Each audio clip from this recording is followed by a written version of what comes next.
jadi merdu.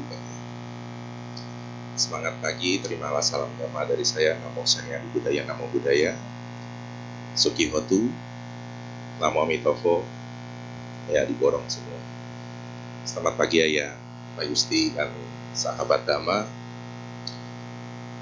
Kembali kita melanjutkan bahwa sesungguhnya saya coba kembali menekankan ajaran Buddha bukan hanya sebatas untuk samana, tetapi ajaran Buddha juga dapat kita praktekkan dan dapat kita gunakan sebagai perumah tangga. Saya pernah berbincang-bincang dengan kawan saya bahwa ketika mengambil keputusan untuk menikah, siapa di sini yang terpaksa? Langsung disenggol kiri kanan. Terpaksa. Ada nggak? Ada yang merasa terpaksa? Ayo jawab yang jujur. Nggak ada. Berarti dengan kerelaan hati untuk menikah. Yakin? Nah, hanya satu loh yang rela. Yang lainnya terpaksa berarti. Ya, karena ketika nanti menjalani kehidupan sebagai perumah tangga, nanti semua akan menjadikan ajaran Buddha sebagai pembenaran. Nah, tuh kan Guru Buddha sudah bilang bahwa untuk mengurus satu diri aja sulit, apalagi mengurus lebih dari 1, 2, 3, 4, 5 istri, pasangan, atau dengan anak. Apakah ini keputusan yang kurang tepat yang sudah diambil oleh kita sebagai rumah tangga? Nah, jangan pernah sampai kita, Anda, berpikir seperti itu. Karena itu, saya membawakan satu ajaran atau diskursus yang diberikan kepada Ganaka Monggalana. Bukan Maha Monggalana ya, tapi Ganaka Monggalana ini nama orang yang berisi tentang praktik bertahap sebagai seorang perumah tangga. Jadi di sini memang ada sutta untuk perumah tangga. Nah, tinggal kita lagi mencari untuk bisa menggunakan sutta tersebut dalam kehidupan kita sehari-hari. Ini terlalu kecil ya, tapi saya nggak apa-apa, saya bacakan. Latar belakangnya, Ganaka Monggalana adalah seorang Brahmin, dan dari beberapa sumber yang saya dapatkan, beliau juga seorang, kalau gambarannya sebagai karyawan swasta sekarang. Karena beliau ketika bertanya pada Buddha, beliau memberikan gambaran bagaimana seseorang dapat berlatih seperti seorang akuntan. Nah, kalau beliau dapat menggunakan kata akuntan, artinya beliau adalah seorang praktisi dalam dunia kerja. Dan beliau adalah seorang perumah tangga. Beliau bertemu kepada Buddha atau bertemu dengan Buddha ketika Buddha sedang bertandang singgah ke rumah Wisaka. Ini sebagai informasi tambahan, nama lain Wisaka adalah Migara Mata. Jadi kalau nanti sahabat Dhamma membaca sutta, kemudian ada menemukan kata Migara Mata, itu adalah Wisaka. Kenapa sampai Wisaka diberi nama Migara Mata? Migara Mata artinya adalah ibu dari Migara. Migara siapa? Apakah anaknya Wisaka? Bukan. Migara adalah suaminya Wisaka. Maaf, bukan suaminya, mertuanya. Bisa dibayangkan kan? Wisaka mendapat gelar itu sebagai ibu dari mertuanya. Kalau nanti ada timbul pertanyaan besar di kepala Anda semua, kok bisa seorang menantu menjadi ibu dari mertua? Kenapa? PR Anda pulang dari Dhammasuka, cari tahu, supaya menambah pengetahuan kita. Karena ini sangat menarik. Dan di sana, Wisaka sebagai informasi ya, ini ototopik sedikit dari Ganaka Monggalana. Wisaka memberikan 10 aturan atau 10 prinsip dalam pernikahan sebagai syarat ketika dia dilamar. Nah, 10 prinsip itu terkadang saya bawakan 10-10-nya kalau dalam pernikahan, kalau waktunya cukup, kalau tidak waktunya cukup hanya 4. Nah, nanti ibu dan bapak sahabat Dhamma bisa mencari tahu kenapa latar belakang Wisaka sampai mendapat gelar Nigaramata dan apa 10 prinsip yang dijadikan sebagai landasan rumah tangga oleh Wisaka. Kita lanjut teman-teman. Dan kemudian ketika Ganaka Moggallana bertemu dengan Buddha, beliau sangat takjub dengan apa yang Buddha lakukan ketika memberikan ajaran, tuntunan kepada Wisaka dan para pengikut yang hadir di sana. Dan beliau bertanya tadi, bagaikan seorang akuntan ketika melakukan pertama kali belajar bertahap terhitung. Kan kalau kita waktu masih SD berhitung 1 tambah 1 sama dengan apa? Nanti 1 kali 1 sama dengan berapa? Itu kan bertahap kan? Tidak ujuk-ujuk anak TK langsung diajarkan perkalian, diajari pertambahan atau pengurangan. Dan nanti akan diajarkan pembagian. Itu tahapan dalam berhitung. Hal yang sama ditanyakan Ganaka Moggallana kepada Buddha. Jadi kembali saya ingat bahwa dalam sutta, ketika kita membaca sutta, ternyata di sana ada perulangan sejarah histori yang terkadang menjadi pertanyaan dalam hidup kita. Mungkin ketika saya pertama kali belajar agama Buddha, bagaimana belajar agama Buddha secara terukur. Ada yang mungkin langsung, saya beragama Buddha karena saya yakin, saya beragama Buddha karena saya percaya, saya beragama Buddha karena logika. Ada yang seperti itu. Tapi sejujurnya, apakah kita sudah mempelajari secara bertahap? Karena mungkin di antara kita, di antara saudara-saudara kita, karena frustasi belajar agama Buddha mentok, dan ujung-ujungnya selalu bicara tentang karma, akhirnya pindah ke ajaran lain yang lebih tidak menakutkan. Kita lanjut. Dan di sana Buddha memberikan gambaran untuk apa yang diminta oleh Ganaka Moggallana, bahwa ketika melakukan pembelajaran, ketika melakukan praktek sebagai rumah tangga, ada tahapannya. Karena ini yang ditanya oleh Ganaka. Dan Buddha memberikan ada 7.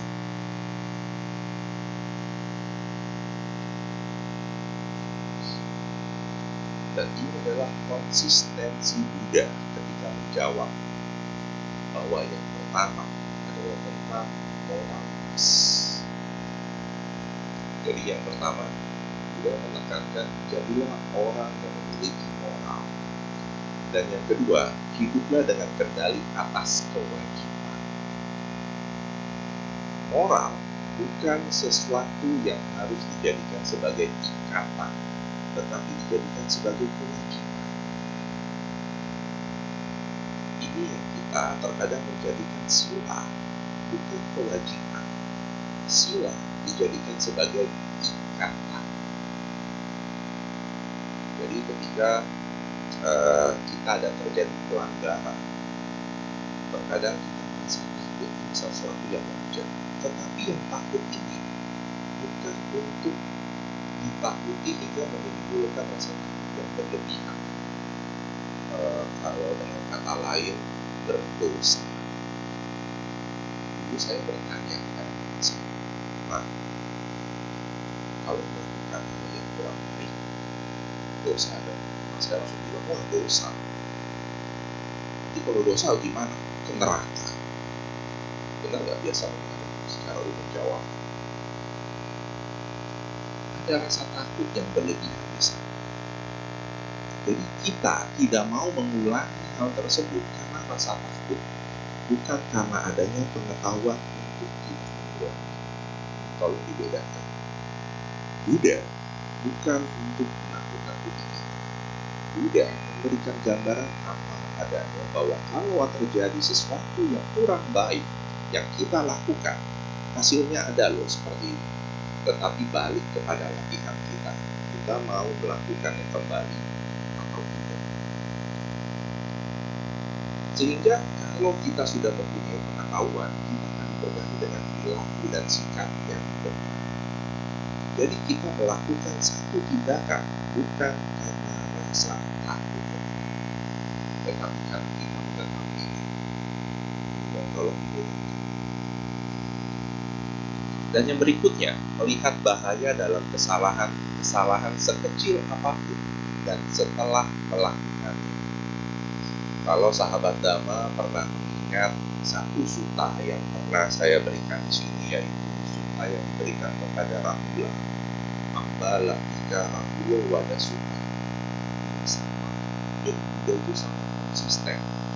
Dari sutta-sutta semua gambaran yang kamu udah benang merah di mata sama.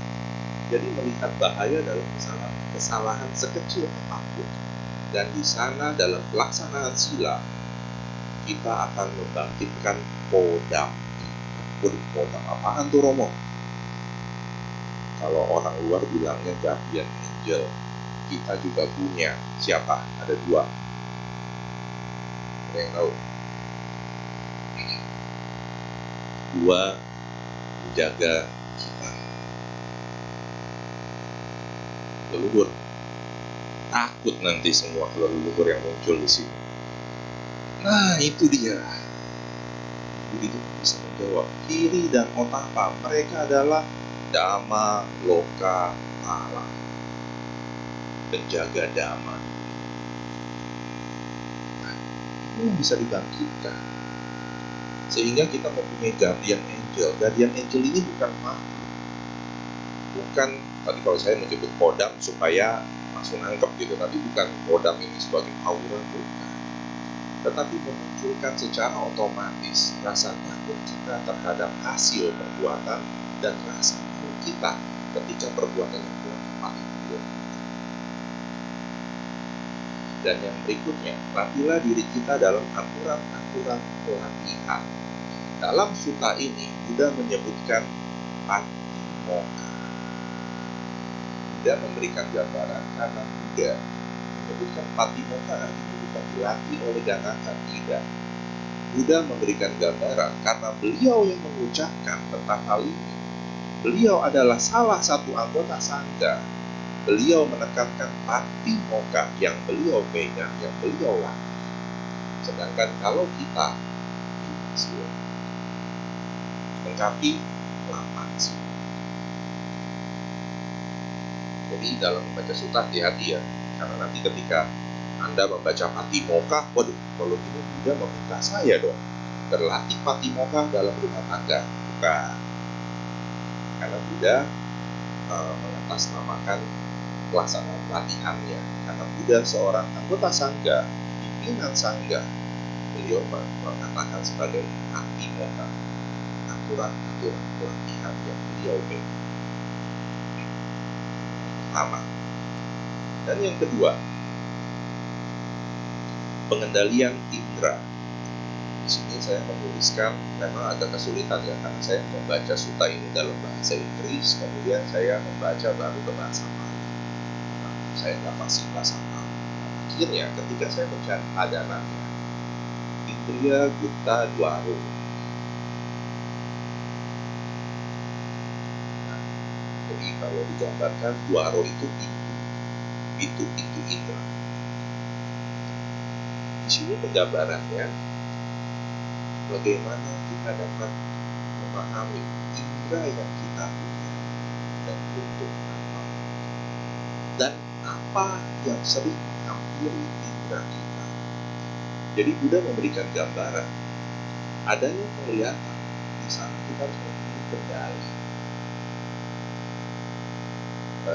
Saya sering melihat Instagram atau YouTube, itu ada seorang wanita, pria, sedang berdiri, mungkin mereka sepasang kekasih atau suami istri. Tiba-tiba suaminya melihat ke belakang wanita tersebut dan di sana ada wanita lain.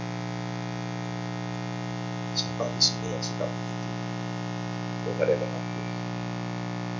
Dan kemudian ada pria lain yang ketika wanita di depan pria tersebut mencoba menengok ke belakang, ternyata pria lain ini yang disebut sebagai, makanya ada kata-kata di dalam bahasa Inggris, brotherhood. Walaupun sesama pria tidak mengenal, tetapi mereka akan saling melindungi. Jadi dia akan langsung laga sebagai kawan lama salah. Nah, sehingga pasangan pria tersebut tidak curiga atau prianya nengok ke belakang. Maka wanita tersebut ya. Ini kalau sampai indera kita tidak terjaga, hal-hal yang seperti itu mungkin kelihatan sepele, tetapi akan mendistract, menarik perhatian kita tanpa kita sadar. Ini baru dari satu mata, dan juga memberikan gambaran semua indera kita dari telinga, hidung, lidah, dan sentuhan terhadap tubuh kulit. Dan di sana akan menimbulkan sensasi bentuk-bentuk pikiran atau formasi bentuk pikiran, atau dalam bahasa palingnya sangkara. Dan di sana kalau sampai ke distract, kita akan kehilangan arah. Jadi setelah moralitas, yang harus dijaga adalah indera kita. Karena ini adalah pintu masuknya dari objek. Sebetulnya objek tersebut tidak masuk, tetapi objek tersebut men-trigger adanya disebutnya apa ya, perhatian, sehingga dia masuk, dan di sana akan menimbulkan bentuk-bentuk pikiran. Ini yang terkadang kita tidak sadar. Ketika saya pertama kali latihan meditasi vipassana, sedang jam 3 pagi sudah dibangunkan harus meditasi. Itu sangat sulit karena kok sepi. Biasanya sering mendengar banyak suara. Tetapi ketika mendekati jam 6 pagi, malah ketika ada suara, kita jadi mengikuti suara dari telinga. Apalagi ketika siang, yang bunyi itu tok tok tok tukang bakso. Wah, itu konsentrasi langsung ke distract. Sehingga ketika terdistract, yang timbul rasa penyesalan. Kemarin datang latihan meditasi, tapi kok kenapa tertarik dengan bunyi-bunyi seperti ini? Ini yang menimbulkan penyesalan. Salah satu bentuk pikiran. Jadi juga mengingatkan gerakan, kita harus memperhatikan indera kita. Perhatikan dulu. Jadi kalau belanja juga perhatikan. Jangan semua ini bagus, lagi diskon, beli, ketika sampai kasir itu jadi banyak. Nah, ini juga perlu perhatian. Dan yang ketiga, mungkin kalau ini dibahas, Anda semua baru ada yang sebagian mengetahui kok ada ya, ternyata dalam atau Buddha memberikan salah satu bentuk latihannya adalah makan berkesadaran, moderasi dalam makan, bojane mapanu ohi. Jadi Buddha mengingatkan kita ketika makan itu harus disadari. Tapi kita biasanya terkontaminasi ajaran lain. Yang dilakukan adalah di agama Buddha, apakah ada doa sebelum makan? Apakah ada doa setelah makan? Bukan itu. Tetapi ketika kita akan menyantap dan sesudah menyantap atau pada saat menyantap, ini yang diajarkan oleh Buddha. Jadi kita harus bersikap moderat dalam makan. Yang pertama, makan dengan seksama, bukan untuk kesenangan atau pemanjaan, atau pesona pribadi, atau kecantikan. Kalau ada yang picky atau eater, makan yang pemilih-pemilih, nah ini yang mulai salah. Dulu saya eater, makan pilih, maunya hanya daging, sayur nggak mau. siapa yang seperti saya. Tapi setelah kuliah, apapun saya makan, kecuali daging. Ada yang tahu kenapa? Bukan. Nah, itu dia. Karena pada saat saya kuliah, papa saya sudah meninggal, saya harus bekerja sendiri untuk membayar uang kuliah, jadi saya membatasi makan saya. Menteri juga, jadi sangat paham. Karena mahal. Jadi ini yang kita coba lakukan. Kalau ada yang pikir, coba. Makan ini bukan untuk sesuatu pemanjaan tubuh kita, tapi memang diperlukan untuk menjadi tenaga. Makanlah secukupnya untuk memelihara tubuh ini dan menjaganya agar tetap bertenaga. Ini tujuan kita makan. Dulu beberapa tahun yang lalu saya sangat suka kalau diundang ke AYCE. Ada yang tahu? Nah, itu dia. Sekarang kalau diundang, saya takut. Kasihan yang mengundang saya. Karena saya makannya sekarang sedikit. Ajak keluarga juga saya ngajak anak saya yang makan. Saya dan istri hanya melihat mereka. Bahkan waktu itu saya pilihkan mereka makanan yang all you can eat, tetapi yang bisa variasi kalau masalah sih, yang bisa pakai kuah sama yang grill. Saya hanya pilih yang kuah. Biasa kan kalau udah usia nyarinya yang hangat-hangat, yang berkuah. Ternyata nggak bisa satu meja karena paketnya beda. Ya udah, kita bikin 2 meja. Anak saya yang full, saya dan istri hanya yang berkuah. Itu kami lakukan, termasuk pisah meja. Walaupun anak saya terkadang mengekspor makanannya dari meja dia ke meja saya, dan akhirnya ketahuan sama pramu niaganya, dan itu dilarang, kan nggak boleh, beda menu. Jadi makanlah secukupnya. Dan yang berikutnya, untuk menjaganya agar tidak terluka. Pada saat kuliah, ibu sudah tahu, karena mahal saya membatasi makan, dan ternyata hal tersebut membuat saya mempunyai luka di usus saya. Saya jadinya akut karena saya jarang makan. Makan itu saya rekam. Pagi nggak makan. Kuliah biasa kalau jam 3, jam 4 saya rekam untuk makan malam sekalian. Dan itu ternyata melukai usus saya. Dan syukurnya sudah berapa tahun ini tidak pernah kambuh. Jadi itu bawaan sejak kuliah sampai saya bekerja. Jadi agar tidak terluka. Dan kalau ini sebagai topik sedikit, ada gambaran dari beberapa temuan. Buddha mempunyai luka yang sama ketika beliau menyiksa diri. Ini yang membuat ususnya terluka.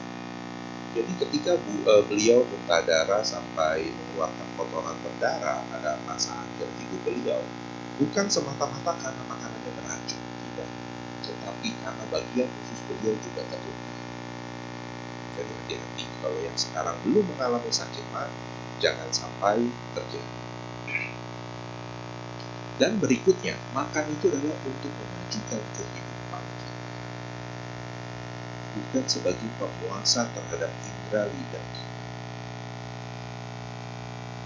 Mungkin kesannya kok gampang banget ya mengatakan lidah, panjang lidah itu kita hanya pada saat makan, lewat lidah itu yang kita nikmati. Memang benar seperti itu. Ketika sampai perut dan ketika diolah dan ketika besok pagi dibuang, apakah ada masih yang mau mempertahankannya? Ada nggak? Misalnya nih, sekarang saya ajak Anda ke restoran yang paling mahal. Rempong gempi itu mahal bukan? Nasi rempong gempi. Ada yang tahu? Tadi saya lewat ada. Kalau nggak salah anaknya Gading Martin gempi itu. Diajak makan ke sana karena mahal, mungkin ya, saya tanda kutip mahal contohnya, dipertahankan di perut kita, jangan dikeluarkan 3 hari. Sayang, maksudnya kan mahal, makanan mahal disayang-sayang. Apakah kita akan seperti itu? Mau nggak? Enggak kan? Tetap 1-2 hari akan dikeluarkan.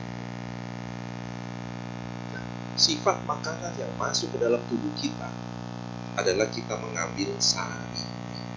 Dan tujuannya, yang Buddha sampaikan, untuk memajukan kehidupan kita.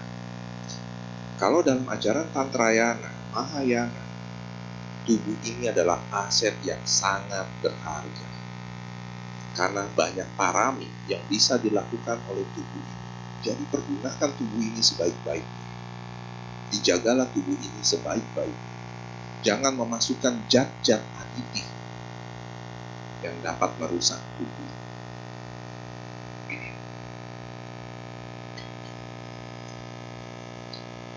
Dan yang keempat, juga memberikan munculkan kewaspadaan atau apa mada.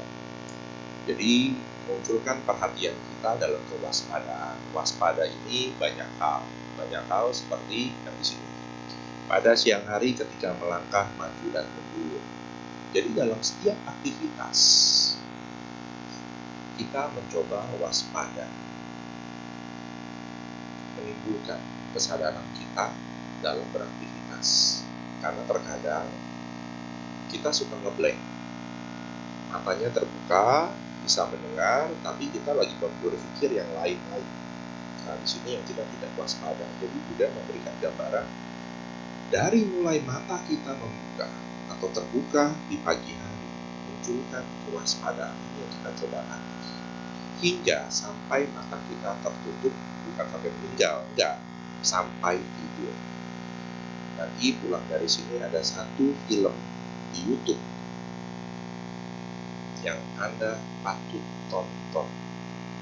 Kok nasinya YouTube suruh nonton kan?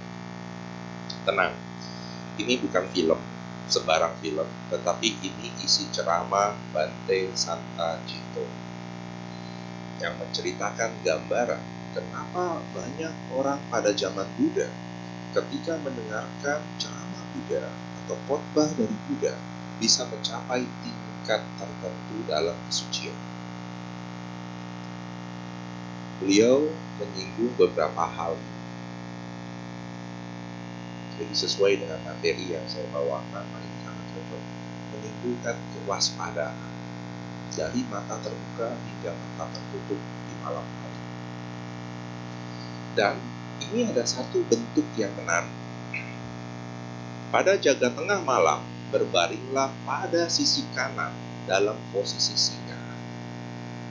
Ada yang bisa visualisasikan? Itu yang dibilang bentuknya patung Buddha tidur. Nah, itu bentuknya seperti itu.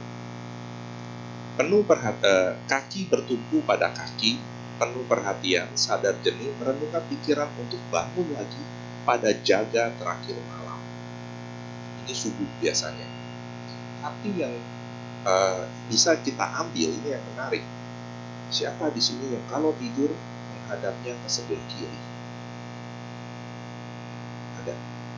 Atau Romo sekarang kalau tidur nggak tahu menghadapnya ke sebelah mana gitu. Ternyata kalau yang tidur menghadap ke sebelah kanan, kemudian kaki diganjal, jadi sebetulnya mirip seperti kaki bertumpu dengan kaki. Ini akan membantu pergerakan jantung kita, menjaga. Ini jadi Anda boleh latih.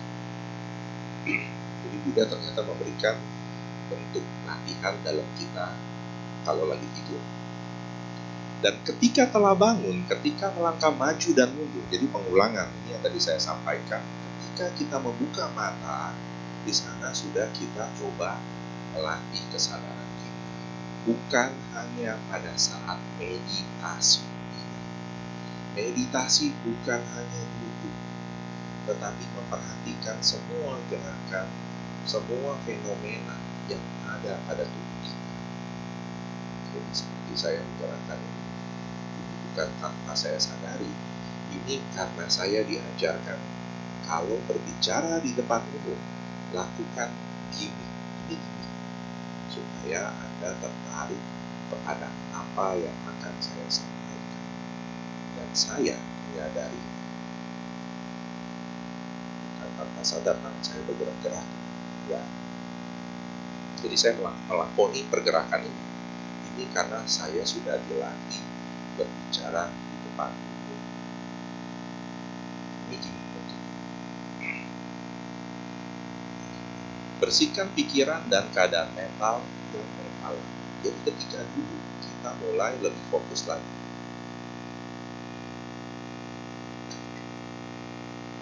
Jadi kalau yang belum pernah latihan meditasi, coba perhatikan. Jadi ketika kita sedang memperhatikan semua sensasi tubuh, pada saat itulah Anda sedang dalam kondisi meditasi. Tapi harus sadar. Dan yang berikutnya, sati sampajana. Jadi ketika hal-hal yang tadi dalam menimbulkan apamada kewaspadaan, ini yang akan muncul berikutnya. Jadi kalau dilihat urutannya ini harus berurut, karena kalau tidak akan sangat sulit mencapai keadaan sati kalau tidak memunculkan kewaspadaan.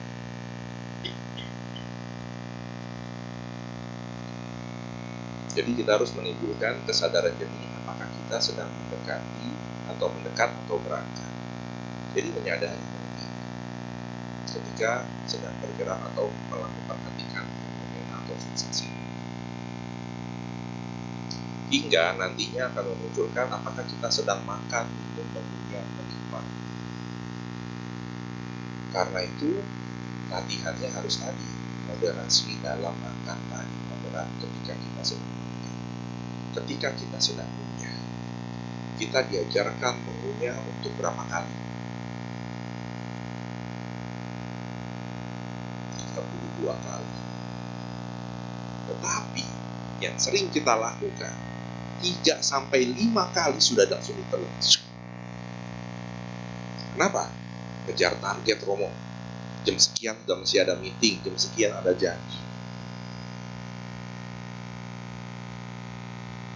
Dan sehingga hal tersebut menimbulkan rasa lapar untuk berikutnya tanpa kita sadari. Jadi kemarin beberapa hari yang lalu, di hari Rabu, istri saya membawakan saya bolu cihuang. Dan saya pernah menceritakan bahwa saya sedang latihan tentang intermittent fasting. Jadi pagi itu saya skip makan. Mulai mendekati makan siang karena belum jam makan, akhirnya saya mengunyah bolu sifon itu hampir 10 menit baru habis bolunya. Coba latihan. Saya pertama juga sengsara, bolu banyak kok nggak habis-habis. Karena saya makannya secuil, makan punya lama. Kenapa? Supaya kalau saya tujuannya tadi menjaga sampai jam makan siang dekat. Jadi supaya jangan perut ini merasa lapar, biarkan mulut ini buat sibuk dulu. Nah, ternyata 10 menit baru habis satu potong. Ini salah satu bentuk latihan kita. Supaya jangan sampai tubuh ini seakan-akan meminta, oh kurang. Karena tadi, sari dari makanan tersebut kita belum dapatkan, hanya numpang lewat, dan akhirnya tubuh ini hanya merasakan ada yang lewat tapi tidak didapatkan apa-apa. Sehingga dia request terus. Itulah yang request itu namanya lapar. Dan nantinya, apakah kita sedang mematuhi panggilan alam? Panggilan alam, ada yang tahu panggilan alam? Nature's call, toilet, segala macam. Ini yang tolong diperhatikan juga. Dan itu biasanya akan ditentukan oleh jam biologis tubuh kita. Tapi kalau yang tidak teratur, pagi ini enggak, nanti pas jalan, waduh, langsung nyari-nyari tempat toilet. Kalau yang buang air kecil sih apa-apa, kalau yang buang air besar yang susah. Dan nantinya sedang kita berjalan, berdiri, duduk, tidur, diam. Ini memunculkan sati sampajana kita. Dan sati sampajana akan muncul kalau kita waspada. Tanpa kewaspadaan, sati sampajana akan sangat sulit untuk dimunculkan. Sati sampajana itu gambaran kalau dalam Satipatthana Sutta, ibarat orang yang akrobatik. Latihannya itu ada 2 orang yang sedang meniti tambang, yang satu ada di bawah, yang satu ada di atas. Menurut Anda, siapa yang harus hati-hati? Yang di bawah atau yang di atas? Di atas.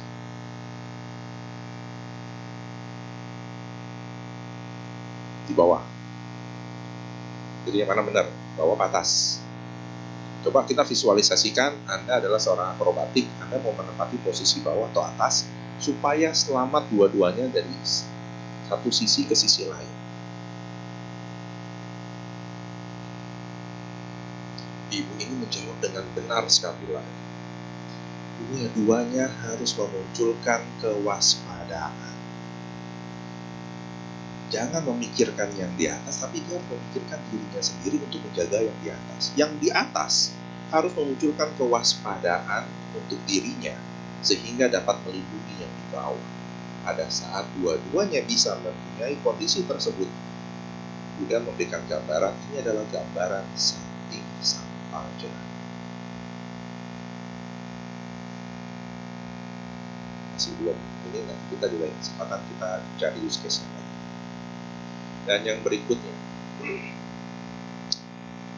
dengan adanya sati sampajana, ini akan membantu kita dapat mengurangi 5 rintangan batin yang ada dari setiap kehidupan kita.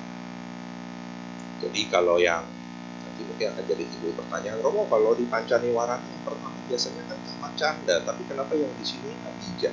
Di situ gambarannya sama, yang menimbulkan Kamacanda itu adalah sesuatu yang sifatnya menimbulkan ketagihan, karena ada pemuasan terhadap nafsu indrawi. Dan Abhijja itu adalah kata lain, jadi sama. Menyingkirkan ketamakan terhadap dunia, berdiam dengan pikiran yang bebas dari ketamakan, kita akan membersihkan pikirannya dan dari ketamakan. Jadi dengan adanya sati sampajana tadi, dengan yang bertahap, Anjaniwarana dapat dikurangi bahkan dihilangkan. Sehingga yang kedua, Vyapada, niat buruk kepada makhluk lain dengan memunculkan rasa cinta atau belas kasih kita kepada makhluk lain. Dan yang ketiga, Tinamida. Tinamida di sini kemalasan dan kelesuan. Kemalasan dan kelesuan ini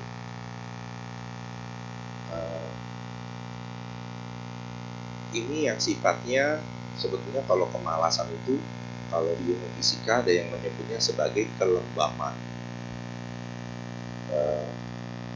Gambarannya, saya pernah memberikan contoh ketika kita sedang naik mobil dengan kecepatan tertentu, misalnya 60 km per jam, dan kemudian mobil tersebut berhenti mendadak, tubuh kita akan bagaimana? Kita bagaimana? Bergoyang ke depan kan? Dan kemudian tubuh kita ngapain lagi? Dia akan kembali ke posisi semula. Itu adalah sifat dasar Tinamida. Kita akan mencari posisi yang paling nyaman. Jadi malas itu bukan malas bergerak, bukan sebatas itu, tetapi kita berusaha menempatkan diri kita dengan posisi yang ternyaman. Jadi gambaran mobil itu, ketika mobil berhenti, tubuh kita bergerak-gerak dan dia akan kembali ke posisi semula. Itu dari ilmu fisika ada yang namanya kelembaban, kemalasan. Makanya di fisika ada yang sifatnya disebutnya juga kemalasan, nanti bisa dicari. Jadi sifat dasar kita adalah salah satunya itu. Nah, ini yang berusaha kita sadari juga. Dan kalau kita tidak mempunyai kewaspadaan dan sati sampajana, sifat Tinamida akan sangat sulit kita rasakan. Kita tidak dapat melihat. Dan yang berikutnya, Udaca Kukuca. Setelah menyingkirkan kegelisahan dan kekhawatiran, kita berdiam dengan tenang, dengan pikiran yang tenang di dalam, kita membersihkan pikiran dari kegelisahan dan kekhawatiran. Segala macam bentuk kegelisahan ini bisa. Karena penggambaran Pancawarana oleh Buddha itu ada yang mengibaratkan seperti danau yang tertutup kabut. Seperti air, kalau dia pada itu air yang mendidih, dan kita tidak dapat melihat dasar dari tempat air yang mendidih tersebut, karena yang muncul adalah rasa marah. Itu gambaran-gambaran juga terhadap Pancawarana digambarkan dengan bentuk cair atau air. Dan yang terakhir di sini, keraguan-raguan, wicikicca. Kita ragu apakah agama Buddha ini dapat membantu kita menyelesaikan masalah kita. Apakah agama Buddha ini hanya sebatas kegiatan hari Minggu untuk kebaktian, mendengarkan ceramah, berbuat kebaikan, sebatas itu? Itu keraguan-raguan kita. Ini manfaatnya membaca sutta. Kita akan dapat mengurangi keraguan-raguan kita.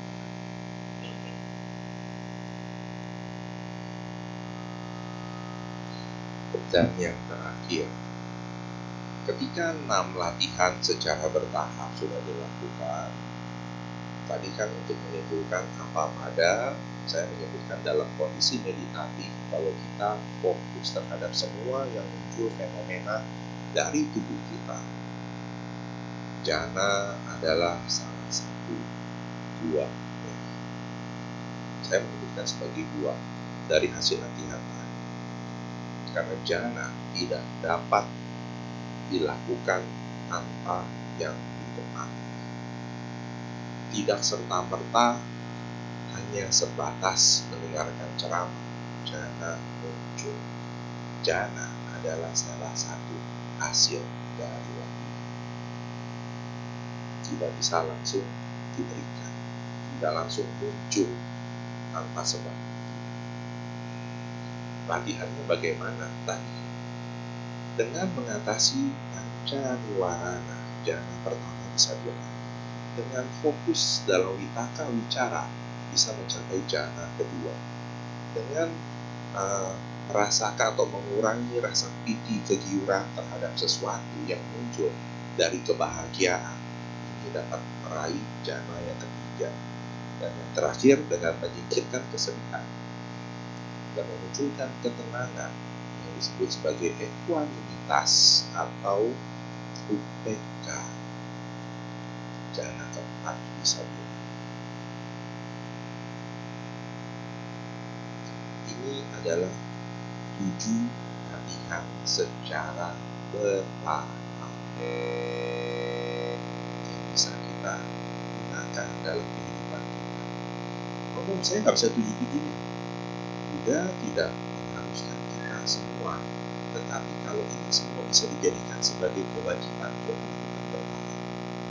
Kalau ada yang belum mampu, nggak perlu ragu. Lakukanlah yang sebelumnya dulu hingga kita mahir.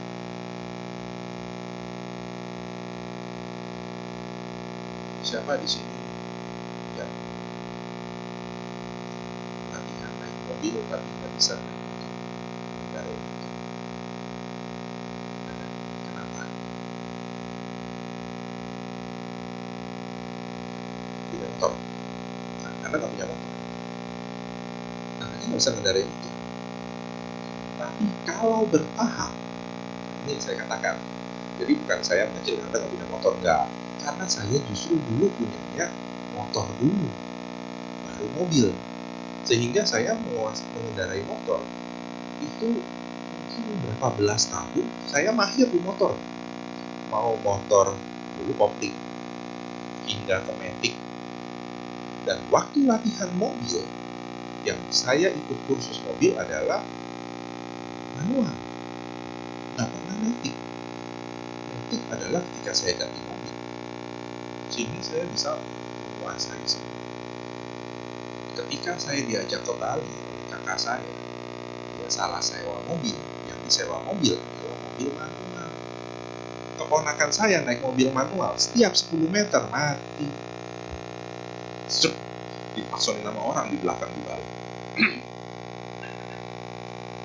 Saya ditelepon, Chris, lu di mana? Masih di hotel? Datang dong. Kan udah jalan naik mobil. Apanya naik mobil 10 meter mati, 10 meter mati, lu aja yang nyupir. Nah, penguasaan ini yang harus kita lakukan secara bertahap.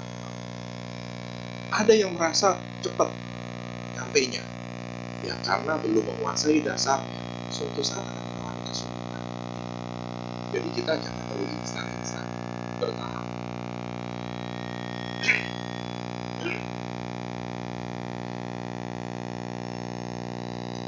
Jadi saya hanya mengambil satu kutipan dari Dhammapada untuk menunjukkan kewaspadaan. Orang yang penuh semangat selalu sadar, murni dalam perbuatan, memiliki pengendalian diri, hidup sesuai dengan dhamma dan selalu waspada, maka kebahagiaannya akan bertambah.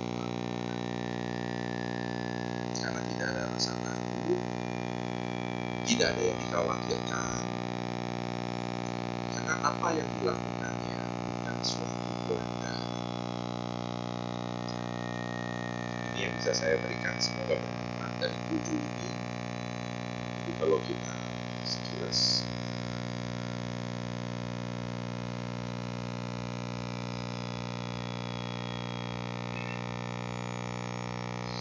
kita ulang saja. Yang pertama sila, yang kedua kita menjaga pengendalian indera, yang ketiga kita moderasi dalam makan,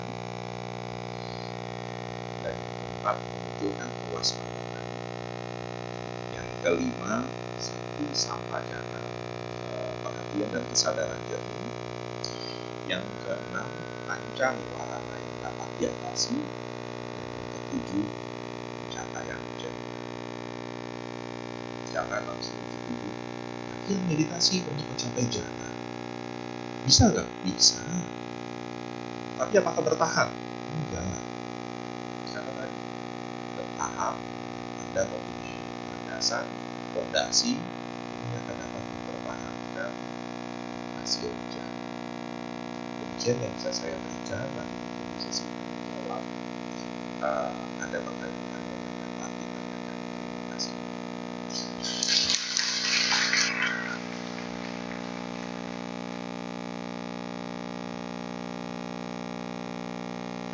Bapak Ibu saudara-saudari yang ingin bertanya nanti bisa secara langsung, nanti angkat tangan aja, atau kalau mau yang secara tertulis juga bisa ya.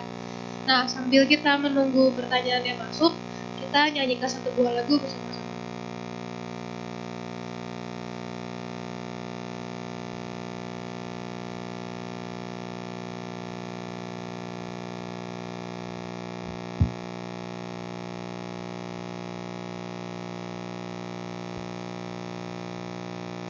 Baik, mari kita nyanyikan bersama lagu berjudul Di Dalam Dhammaku pada buku Kenangan Kebaktian halaman 95.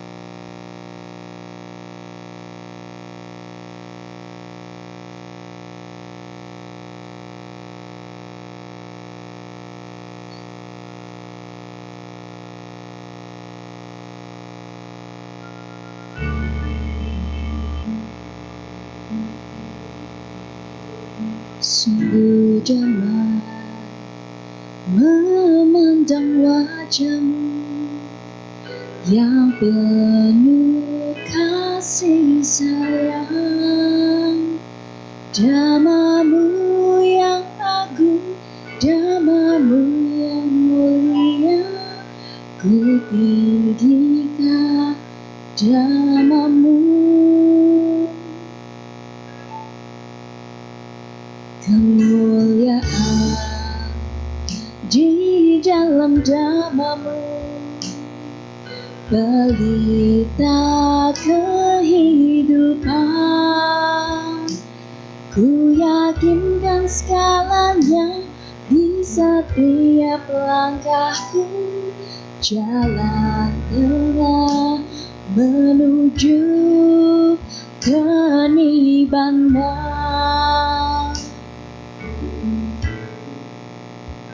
Terpujilah Dia yang sempurna, di dalamnya ku temukan kedamaian. Hanya Dia, hanya kepadanya yang dapat memberikan segala jawaban.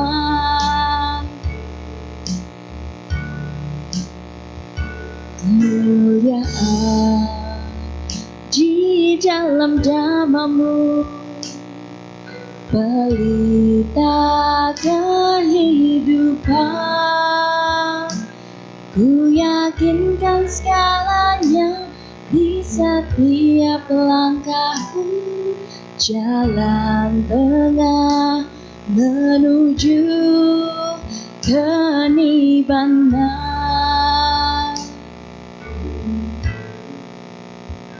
Terpujilah Dia yang sempurna, di dalamnya ku temukan kedamaian. Hanya Dia, hanya kepadanya yang dapat memberikan segala jawaban.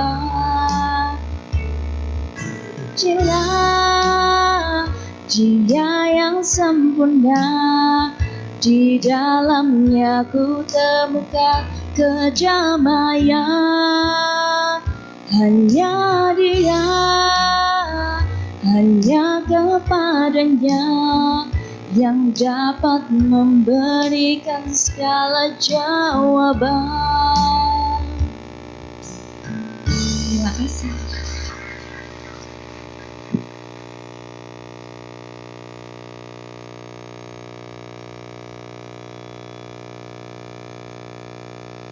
Oke, ada yang ingin bertanya secara langsung terlebih dahulu? Bisa angkat tangan saja. Jangan malu. Oh ya, silakan. Bisa.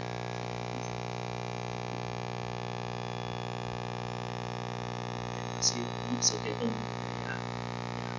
ya biasa saya ngomong kalau sekali tadinya ketika Dhamma Desana ini dimulai dengan demikian dan juga penjelasan pada awal-awal pertanyaan yang menjadi benak saya pada awalnya bagaimana cara mengatasi tanha yang lebih besar daripada diri dan namun setelah ibaratnya sampai akhir bahasan nah itu jawabannya di sana sebenarnya cuman yang menjadi pertanyaan adalah bagaimana istilahnya merealisasikan yang tersebut. Jadi istilahnya ada di jabatan apa yang harus dilakukan supaya tidak begini. Tapi prakteknya pada kehidupan sehari-hari itu meskipun kita tahu, tapi jika misalkan seandainya sudah berlaku, ibaratnya progresnya tuh nggak ada gitu, maksudnya atau nggak tahu signifikan. Jadi apa-apa yang sebagai umat awam menjalani kehidupan seperti biasa itu kan, ibaratnya mau mengikuti yang demikian tuh nggak segampang itu. Jadi boleh nggak misalnya kasih tips apa saja ibaratnya contoh dalam satu hari kita sebagai umat awam yang kegiatan seperti biasanya gitu kan apa yang ibaratnya yang bisa membuat latihan tersebut menjadi tidak efektif. Contoh misalkan dari kita berpikir, bangun, bicarakan dengan gamblang, makan pun seperti apa, tidur bagaimana. Nah, tapi pasti ada sesuatu yang bikin latihan tersebut tidak efektif. Ini adalah sela-sela waktu yang digunakan selain pada saat contoh bangun, tidur, makan ataupun ya sebagainya sudah dijelaskan. Misalnya contoh, misalnya dalam bekerja, seperti apa yang ibaratnya harus dilakukan ataupun pikiran atau seperti apa yang ibaratnya meskipun ibaratnya ada masalah yang datang tapi kita tetap bisa tetap waspada ada saat bencana. Kemudian setelah contoh selesai bekerja kan, kemudian ada waktu-waktu kosong. Nah ini kan kebanyakan sebagai umat awam pasti ada ibaratnya kejenuhan yang istilahnya diisi dengan hiburan.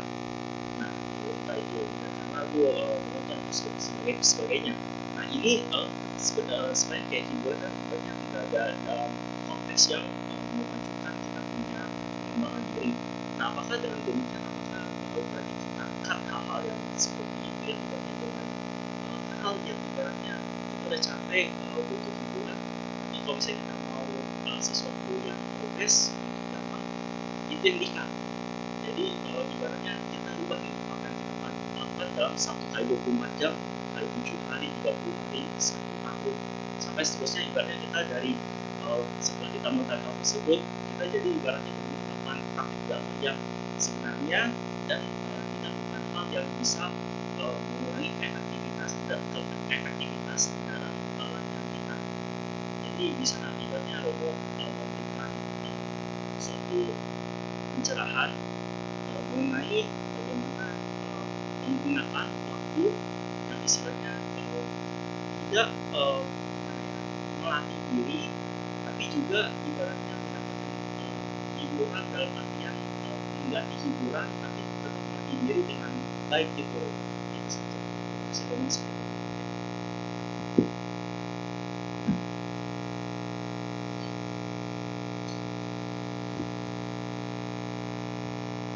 Ya, ini pertanyaannya panjang sekali. Intinya, apakah kita dalam praktek dalam kehidupan kita sehari-hari?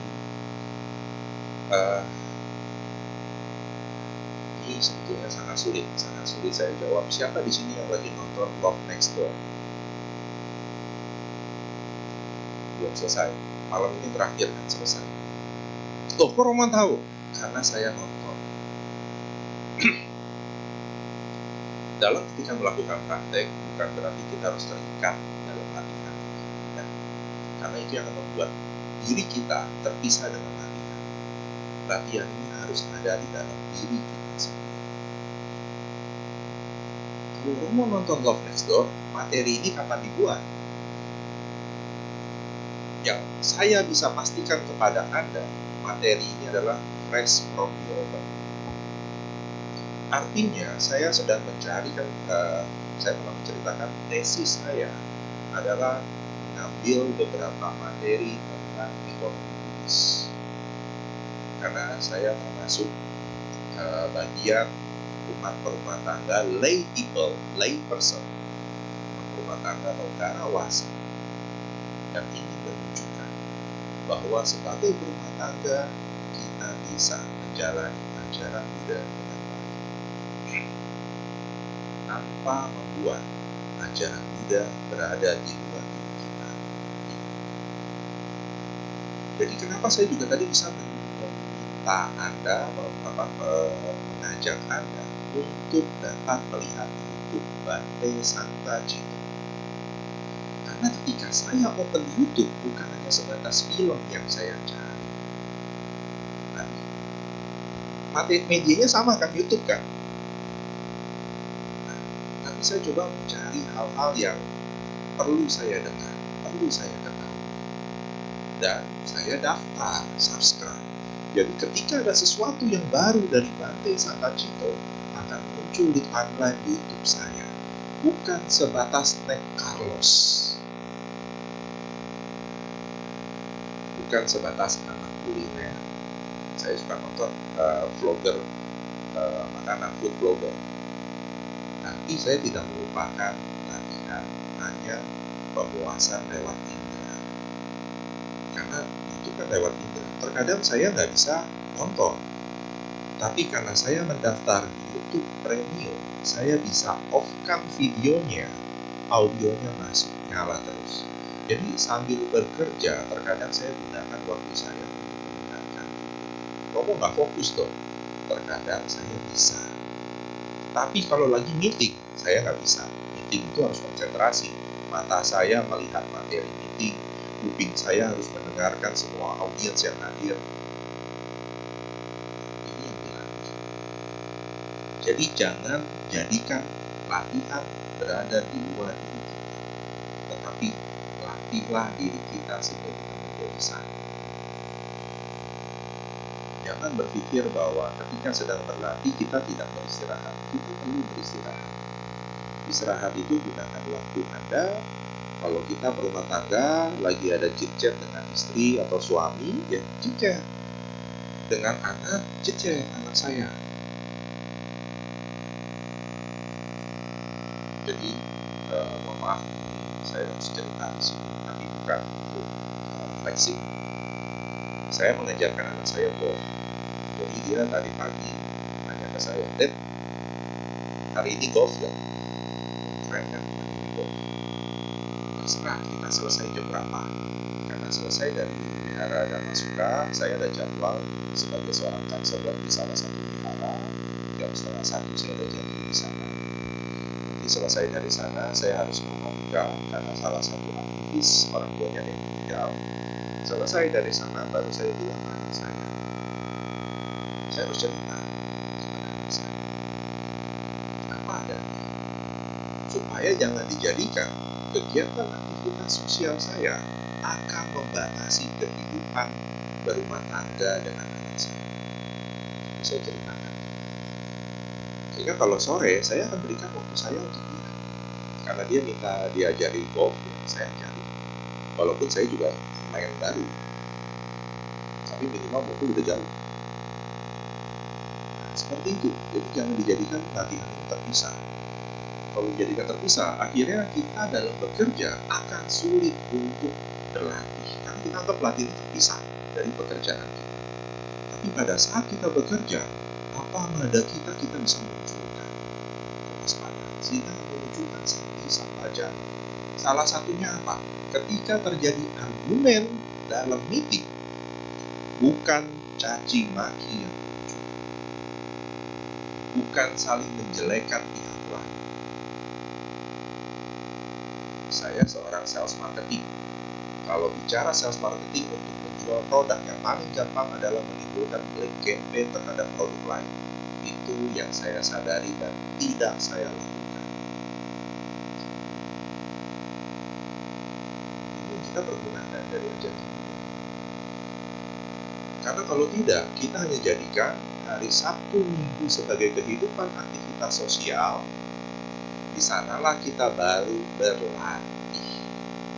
Akhirnya, dominasi dari Senin sampai Jumat ini akan jauh lebih berat untuk kita berlatih. Kalau kita tidak pernah berlatih dari Senin sampai Minggu, bagaimana betul? Habis makan siang, pada waktu 15 menit adalah waktu untuk memejamkan mata. Bukan tidur. Coba makan minyak pagi, coba untuk aspirasi. Ini yang saya coba menggunakan. Terkadang lagi makan, tiba-tiba ada staff saya kan, Pak, boleh diganggu gak?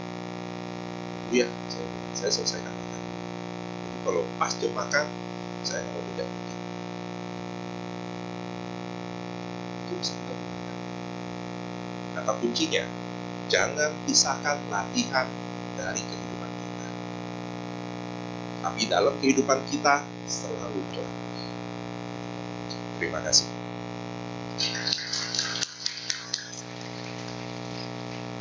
Terima kasih atas pertanyaannya. Aku lanjut ke pertanyaan penulis. Waktu Roba, saya mau tanya bagaimana mengatasi ketakutan dan kewaspadaan. Apakah dengan meditasi atau baca cerita dalam perjalanan hidup? Takutnya takut apa? Ketakutan mungkin secara general macam-macam. Dia nggak punya Saya dulu takut akan kegelapan. Jadi kalau tidur itu terang. Tapi sekarang, kalau terang nggak bisa tidur. Harus gelap. Bahkan totally gelap. Karena merasa kalau tekanan ini yang memori buruk kita, memori buruk, informasi yang kurang tepat yang masuk ke dalam memori kita ini yang harus di-cleansing. Jadi ada makhluk lain yang suka muncul dalam kegelapan. Misalkan saya dulu takut itu karena hal tersebut. Akhirnya saya sadari bahwa sesungguhnya makhluk-makhluk yang muncul dari kegelapan yang datang menghampiri kita, ini satu pembenaran dari saya. Anda boleh gunakan bahwa mereka sedang membutuhkan bantuan dari kita, bukan untuk mengganggu kita. Ketakutan apa lagi? Kena PHK. Selama tadi, kalau tadi penjabaran yang Anda dengarkan, selama kita melakukan semua hal dengan baik, kita akan menjadi opsi terakhir yang akan di PHK.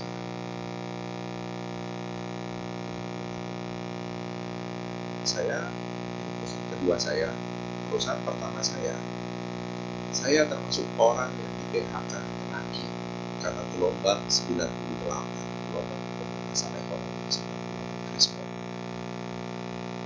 Walaupun sudah di PHK, statusnya berubah jadi karyawan kontrak. Dan ketika akan diperpanjang untuk tahun kedua, karena saya sudah ditarik perusahaan yang kedua ini, akhirnya saya menolak. Aturan mereka mau menarik lagi saya. Nah, selama kita menunjukkan kualitas kita, tadi Anda tidak menekan, kita akan menekan. Karena kita punya kualitas dalam hal pekerjaan, dalam hal attitude kita. Jadi kalau dulu ketika perusahaan ini baru dibangun, saya ada 3 nilai yang saya minta kepada staff: attitude, disiplin, skill. Skill itu nomor 3. Nomor 1 attitude, nomor 2 disiplin. Orang tidak bisa menjadi bisa dilatih. Tapi kalau orang sering berbuat curang untuk dirubah, sangat sulit. Bukan nggak bisa, sangat sulit. Nah, jadi ketakutannya apa? Terkadang kita suka overthinking. Jadi saya kebetulan ada proyek besar yang perusahaan saya dengan prinsipal kami dituduh sebagai pemenang. Dan semua direksi pada ribut. Wah, ini pekerjaannya hampir nggak mungkin dikerjakan. Padahal kita udah dituduh sebagai pemenang. Bingung kan? Mau diapain? Saya bilang dengarkan dulu dari pihak customer untuk kita kenapa dan apa yang membuat tidak mungkin. Dan kemarin baru meeting hari Jumat, Kamis Jumat ini prinsipal saya datang. Saya ikut meeting di hari Jumat. Dan akhirnya saya yakinkan ke direksi dari prinsipal saya, ini gambaran dari user kita, customer kita. Hal-hal ini yang kita awalnya merasa takut, itu overthinking, karena ini tidak akan kejadian hal seperti ini. Kenapa? Saya jelaskan argumen saya. Saya coba tenangkan direksi dari bagian prinsipal saya. Akhirnya dia bisa terima. CEO-nya bisa terima. Ini yang nggak bisa terima CEO-nya. Chief of Operation. Terkadang kita overthinking perlu untuk melihat impact-nya apa. Tetapi ketika bertindak, kita harus mengumpulkan sebanyak-banyaknya informasi. Caranya bagaimana? Memunculkan tadi kewaspadaan kita, memperhatikan semuanya. Makanya tadi saya katakan ketika meeting, saya akan menggunakan mata saya, telinga saya untuk capture semua. Baik yang hadir siapa, apa yang mereka sedang bicarakan, yang saya coba ambil. Ini yang kalau dalam ilmu komputer adalah big data, mengumpulkan sebanyak-banyaknya informasi. Apakah berguna? Belum. Apakah nanti ada gunanya? Mungkin.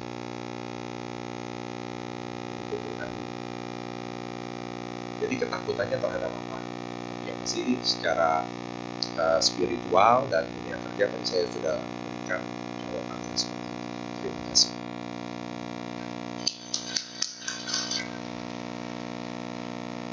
Atau mungkin ini kali ngomong, mungkin misalnya pada saat kejadian sedang ketakutan dan waspada, apakah pada saat itu harusnya meditasi atau menenangkan diri atau baca Al-Quran? Pada faktor itu. Anak saya sekarang sedang berada di Maldives. Bukan liburan, kerja. Semua orang berpikir Maldives itu liburan, enggak, kerja. Anak saya terkena alergi laut. Hampir 3 minggu tidak bisa kerja. Jadi tubuhnya gatal-gatal semua. Lalu apa yang saya sarankan kepada dia? Mau minta pulang. Katanya di sana juga percuma, mau minta pulang ke Jakarta. Saya bilang, coba kamu tenangkan diri, nafas yang baik, baca caranya langsung. Entah dilakukan atau tidak, dalam 2 hari dia sudah dimulai bekerja kembali dan sekarang sakitnya 80% sudah berkurang. Bisa betul. Sebetulnya apa? Terkadang munculnya alergi karena ada di trigger dari emosi yang dimunculkan oleh pikiran. Nah, coba ditanyakan. Saya awalnya nggak tahu karena dia ternyata melapor kepada istri saya. Saya nggak pernah dikasih tahu, mungkin supaya saya jangan khawatir. Tapi istri saya akhirnya nggak bisa menyimpan terlalu lama, dia cerita. Saya juga panik. Mungkin foto-fotonya tuh ada video foto-foto bukan sebatas merah, tapi geradakan. Makan udah dijaga di saya, maka saya bilang makannya jangan makan daging, steam aja, makannya kentang aja saya bilang. Jadi coba ikuti, dia bacakan kata suta dalam 2 hari sekarang berpulang. Apakah karena yang saya berikan manjur? Belum tentu, saya nggak tahu yang dilakukannya apa di sana. Tapi dengan beberapa cara kami orang tua coba menenangkan sana. Sekarang saya sudah bisa bekerja. Meditasi bisa, tetapi meditasi tanpa Anda latih. Ketika ada masalah, baru meditasi. Tidak, saya percayalah, tidak akan ada hasil. Meditasi akan berguna kalau masalah itu belum muncul. Dari sekarang, latihan meditasi. Dan ketika masalah itu muncul, baru latihan kita, Anda, akan efektif. Kalau tidak, pas lagi masalah, ini masalah, ada pinjol, ada ini, segala macam, bagaimana? Terus ada yang bilang meditasi, tidak akan beres. Tadi, bertahapan Anda belum ada. Tahu-tahu mau langsung selesai dengan meditasi. Yang ada, kita akan menyalahi meditasi. Gara-gara meditasi, pikiran gue jadi kacau. Nah, itu dia. Jadi, latihan perlu dilakukan sebelum masalah. Ujian bisa dijawab kalau kita belajar.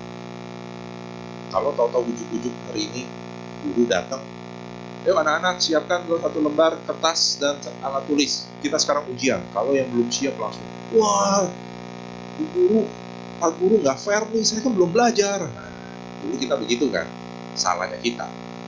Jangan salahin gurunya, salahkan diri kita. Tapi kalau yang udah belajar, mau pas pulang 5 menit terakhir gurunya bilang siapkan, oh itu udah siap. Bapak, Ibu, terserah soalnya apa, saya yang bisa jawab. Seperti itu. Terima kasih.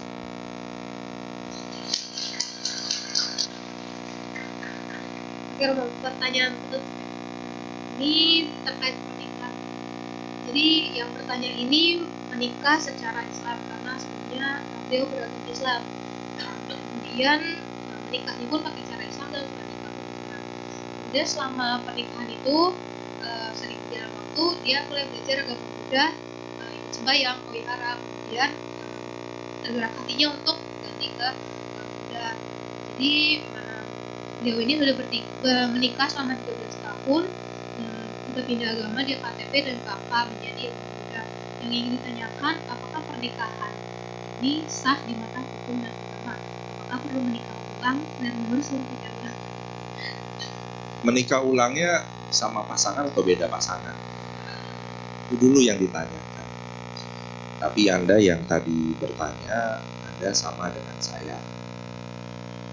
Di KTP sudah diganti. Dulu saya juga agamanya sama seperti itu. Anda semua pasti kaget. Kan saya pernah cerita, waktu saya mau menikah, ternyata karena KTP saya bukan beragama Buddha, saya ditolak di wihara. Sampai guru agama saya meyakinkan pandita di wihara tersebut bahwa beliau mengatakan saya adalah aktivis Buddhis, tetapi karena hanya tuntutan keluarga sehingga KTP saya bukan beragama Buddha. Pertanyaannya tadi, apakah sah atau tidak? Satu agama sudah, ketika kita berganti satu agama, ini sebagai formalitas, tidak perlu dilakukan kembali. Tetapi di agama Buddha, yang menarik, ada penyembuhan terhadap perjanjian perkawinan kembali. Itu ada. Jadi saya pernah diminta untuk membantu di Tangerang untuk 50 pasang suami istri yang diteguhkan kembali secara pernikahan dengan agama atau tradisi Buddha. Itu ada. Tapi apakah akan dapat surat kemudian harus kecapil? Kalau yang lewat Muslim, tidak pernah didaftarkan secara capil. Karena itu suka isu kalau ke luar negeri. Jadi di Indonesia, KUA itu sudah kuat, setara dengan capil. Agama lain, walaupun munculnya SKP, surat keterangan perkawinan, harus didaftarkan ke capil secara sipil.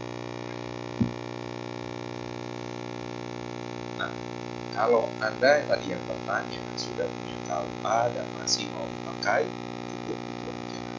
Tapi kalau merasa kurang, Anda cukup teruskan ke capil aja, itu bisa. Karena keperluannya bilang aja untuk luar negeri. Karena di luar negeri yang dilihat adalah capil, catatan sipil. Karena catatan sipil yang diakui oleh negara.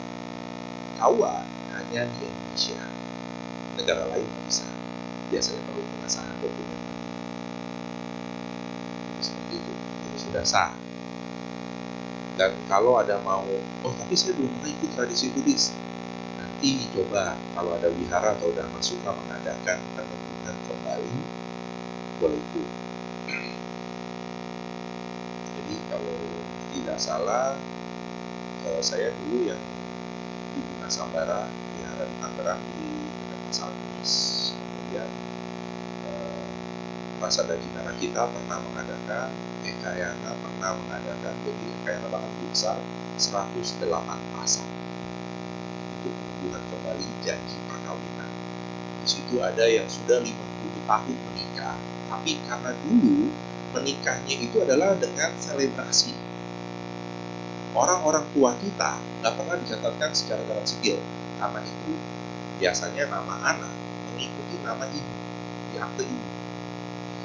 Bukan ada nama bapaknya nggak ada, karena yang diakui adalah ibu. Nah, itu biasanya karena selebrasi. Jadi yang penting yang hadir pada saat resepsi itu menjadi saksi perkawinan. Nanti kalau ditanya, lu yakin nikahnya nanti? Iya, lu ada saksi tuh banyak loh, lu ada sini, ada sini, ada sini. Nah, yang susah itu kalau yang udah meninggal semua gitu, nggak punya saksi. Nah, makanya perlu dibikin suratnya. Jadi ada penegas. Biasanya kalau yang seperti itu, karena anaknya perlu ke luar negeri atau mengurus dokumen, biasanya dibuat lagi. Bapaknya. Jadi seperti saya pernah menikahkan, seakan-akan menikahkan kembali hanya berupa upacara supaya dikeluarkan SKP, surat keterangan perkawinan dari wihara. Tujuannya apa? Untuk dibawa ke catatan sipil. Karena mereka nggak punya surat apa-apa. Seperti itu sih. Jadi nggak usah khawatir kalau mengenal dhamma, tidak harus setelah menikah kemudian menikah berdua dengan dhamma, tidak. Ini sebatas ritual, sehingga di sana akan tercipta komitmen. Kenapa? Karena Anda diikat tangannya oleh satu buah pita. Kemudian nanti Anda akan diselimuti oleh kain kuning. Jadi kalau yang belum pernah merasakan, boleh request supaya Anda merasakan sensasinya. Tujuannya apa? Menjaga pernikahan kita. Bukan Anda saja, kita. Saya juga menikah. Agar kita punya memori. Memori ini yang akan menjaga keutuhan rumah tangga kita. Karena memori ini yang akan dapat diceritakan. Memori ini yang akan turun-temurun. Bukan karena ritualnya, tidak. Bukan sebatas ritual, tetapi karena ada memorinya juga. Terima kasih. Baik, terima kasih atas perhatian dan kesempatannya. Semoga bermanfaat. Semoga praktik ini dapat kita lakukan sebagai rumah tangga, dan jangan pisahkan praktik ini di luar kehidupan sebagai kita rumah tangga, tetapi jadikan satu. Dalam rumah tangga kita berpraktik, dalam berpraktek kita adalah rumah tangga. Baik, saya aspirasikan semoga hal-hal yang baik pada hari ini akan menimbulkan kesehatan, kebaikan untuk kita semua, sehingga kita terbebas dari hal-hal yang kurang baik berupa keburukan ataupun rasa sakit. Sabda sata bahwa Tusukitata semoga semoga berbahagia selalu. Namo saya Hari Budaya, Namo Budaya. Sautihotu.